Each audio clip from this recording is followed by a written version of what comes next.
Hello users, आज की video में हम बात करेंगे इन्वेंट्री में इंपोर्ट परचेज रिटर्न के बारे में। स्टोर ऑपरेशन में जब हम चले जाएं तो हमारे पास इंपोर्ट परचेज के बाद इंपोर्ट परचेज रिटर्न आता है। इस पर क्लिक करेंगे तो हमारे पास उसका मैनेजमेंट का इंटरफेस ओपन हो जाएगा। मैनेजमेंट का इंटरफेस ओपन होती है, हमारे पास सबसे पहले नंबर पे आता है सर्च सेक्शन। सर्च सेक्शन से हम डेटा को सर्च कर सकते हैं, जो भी आइटम हमने सर्च करना हो, जो भी रिकॉर्ड हमने सर्च करना हो, चाहे फ्रॉम डेट टू डेट हो या फिर कोई खास आइटम हो, तो हम यहाँ से सर्च कर सकते हैं। सबसे पहले उसका लोकेशन देंगे, उसके बाद फ्रॉम टू डेट, किस डेट का रिकॉर्ड आपने देखना है आप वो सर्च कर सकते हैं। उसके बाद ट्रांस टाइप कर सकते हैं। ट्रांस टाइप इसका ये होगा, ये हमारे जो यही पेज है, यही सेम इसका ट्रांस टाइप होगा। और उसके बाद हमारे पास स्टोर है, कौन सा स्टोर आपने, किस स्टोर में आपने डेटा सर्च करना है, आप वो यहाँ से स्टोर सेलेक्ट कर सकते हैं। उसके बाद उसका कॉन्ट्रैक्ट क्या है, उसका परचेज ऑर्डर क्या होगा, उसका कॉस्ट, उसका सब कॉस्ट, डिपार्टमेंट जो है, कॉस्ट सेंटर जो है, आइटम डिटेल है, अगर कोई आइटम है उसका डिटेल दे दें। उस हिसाब से आप पूरा का पूरा डेटा सर्च कर सकते हैं। उसमें जितनी भी आइटम आपने सर्च करने हो, चाहे वो किसी भी लेवल से, उसके हवाले से उस आइटम का डेटा आप इधर देंगे तो आपका सर्च में वो आइटम आ जाएगा। फिर उसके बाद हमारे पास अगर कोई नया परचेज रिटर्न बनाना चाहते हैं तो फिर वो इसको प्लस के आइकन पे जाएंगे, उससे हम बना सकते हैं। प्लस के आइकन पे क्लिक करेंगे तो हमारे पास उसका ऐड का इंटरफेस ओपन हो जाएगा। ऐड का इंटरफेस ओपन होती है हमारे पास सबसे पहले उसका सेक्शन आता है इन्वेंट्री मास्टर। इसमें हम सबसे पहले क्या देंगे कि उसका ट्रांजैक्शन टाइप है। ट्रांजैक्शन टाइप एड ऑटोमेटिकली लेता है, ये हम चेंज नहीं कर सकते। उसके बाद ट्रांजैक्शन डेट है, ट्रांजैक्शन डेट हम चेंज कर सकते हैं, आज का डेट भी लेता है और ट्रांजैक्शन डेट भी लेता है। अगर आप इसको चेंज करना चाहें तो ये चेंज भी कर सकते हैं, और नहीं तो ये आज का डेट लेगा ऑटोमेटिकली।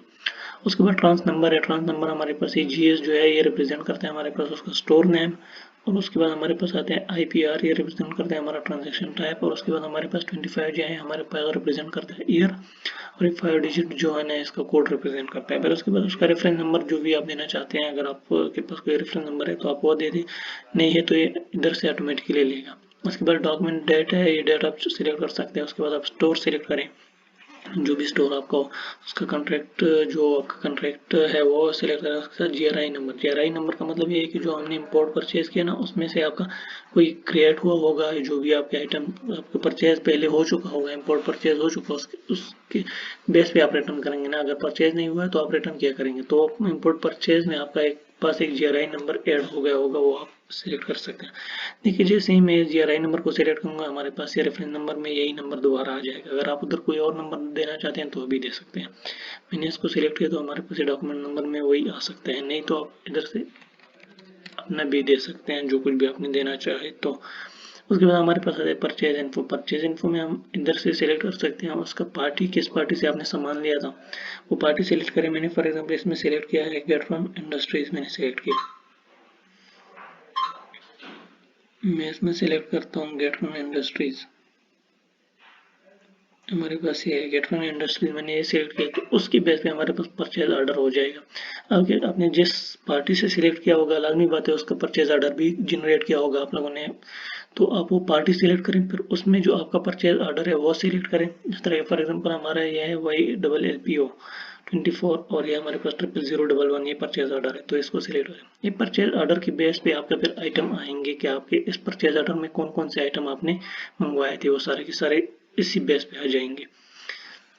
उसके बाद उसका इनवॉइस नंबर आएगा, फिर उसका इनवॉइस डेट आएगा, फिर इनवर्ट गेट पे इसका नंबर आएगा, उसका डेट आएगा, चालान नंबर आपके आइटम का चालान नंबर होगा, उसका डेट होगा, फिर उसके जो बिल्टी है उसका नाम आएगा, उसका नंबर आएगा, उसका डेट आएगा, फिर उसके बाद कंटेनर नंबर आएगा।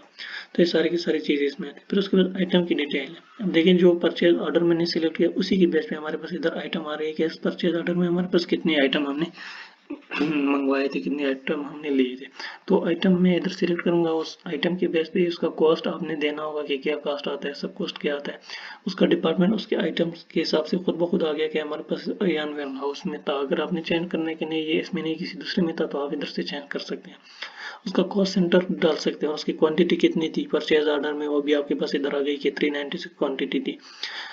अब पर क्वांटिटी का रेट हमारे पास 262 था और इसका मिला के 396 अगर भी 262 करें तो हमारे पास टोटल ये रेट बनता है, क्योंकि पर क्वांटिटी का यही हिसाब टोटल वैल्यू बनती है।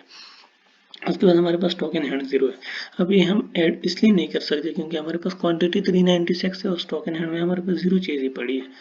इसका मतलब कि हमारे पास जो परचेज ऑर्डर हमने किया था वो सारी की सारी चीज़ें हमसे बिक गई हैं या कहीं और हो गई। हमारे पास अभी हैंड में कुछ भी नहीं, स्टॉक इन हैंड में हमारे पास कुछ भी नहीं है। अगर हमारे पास कुछ है नहीं तो मैं रिटर्न क्या करूँगा? रिटर्न आप तब करोगे जब आपके पास सामान पड़ा हो, आपके पास स्टोर में सामान पड़ा हो, कुछ ना कुछ आइटम पड़े हो। अगर आपके पास आइटम पड़े, 10 आइटम पड़े, तो आप कहते हो कि मैं 10 में से 5 रिटर्न करना चाहता हूँ, तभी आप इधर क्वांटिटी सेलेक्ट करके 5 रिटर्न कर सकते हैं। लेकिन आपके पास कोई चीज़ पड़ी ही नहीं है तो आप उसको क्वांटिटी की कैसे करेंगे? जब आपके पास कोई ऐसा आइटम होगा जिसका आपने परचेज रिटर्न करना होगा, अगर रिटर्न करना होगा तो लाजमी बात है आपके पास पड़ी होगी, जो आपके पास पड़ी होगी वो आपका इधर शो हो जाएगा कि आपके पास 10 पड़ी है, तो 10 में से आपने 5 रिटर्न करने हैं, तो इधर आप उसकी बेस पे 5 की क्वांटिटी सिलेक्ट करेंगे। उसके बाद सेव आइटम पे क्लिक करेंगे तो आपका परचेज रिटर्न ऐड हो जाएगा। उस पर आपका नीचे उसका फिर आप प्रिंट भी कर सकते हैं। तो ये आपका पूरा आज का परचेज रिटर्न था, import purchase return. Thank you.